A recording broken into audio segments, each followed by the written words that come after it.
Hi everyone, here's what's bothering me today.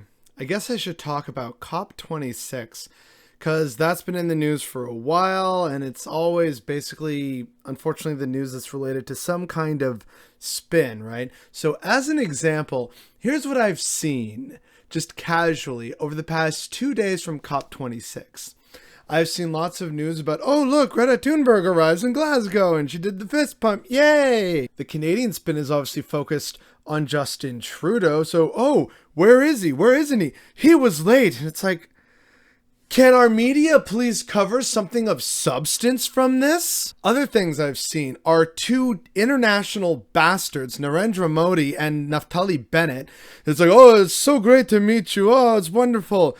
Yeah, two terrible nationalistic people meeting each other. Yeah, so cool. Thanks for showing me that, internet. And all these leaders got together for photo ops and they threw coins in the Trevi Fountain, but Canadian media was still, oh, where's Trudeau and where's Biden? Yeah. And even some of the more positive stuff like, oh, David Attenborough made a really great and inspiring speech at the opening ceremony. The point is that not a single one of these stories so far has been of any real kind of notion of this is a do or die moment for humanity. Here's the leaders' positions. Here's what they've done and what they haven't done. And here's how we're holding them to account. Or here's why you should pressure them and keep the pressure on at COP26 to try and make them either hold up their word or expand upon their word that they'd given previously, or force them to commit to something. Instead, it feels like I'm watching something like entertainment TV,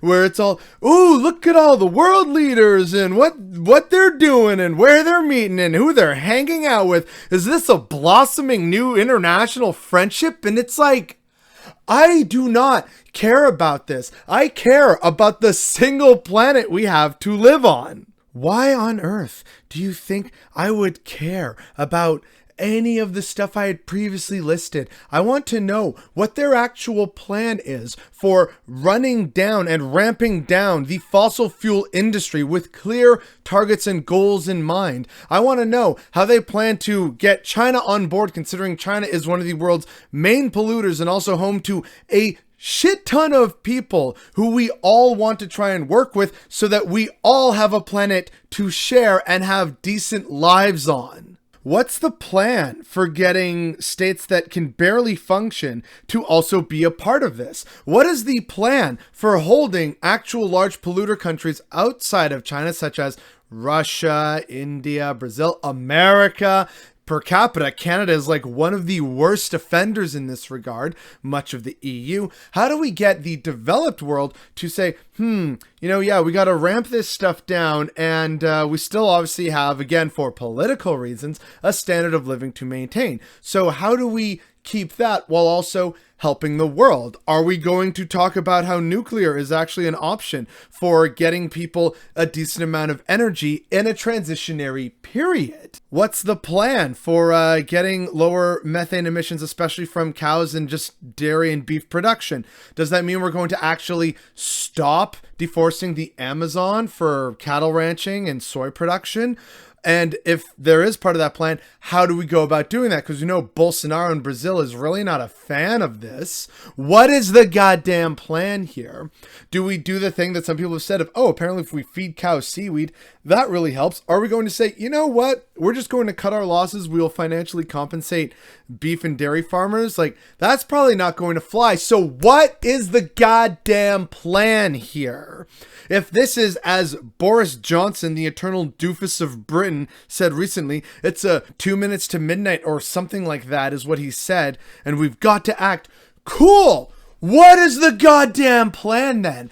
Because quite frankly, I'm not seeing one. And I think that's why the media has such incredibly shallow coverage of this. And I think it's also why politicians are just saying flowery things and not actually talking about any real plans like they did before and in various other agreements when they set targets that they agreed to abide by.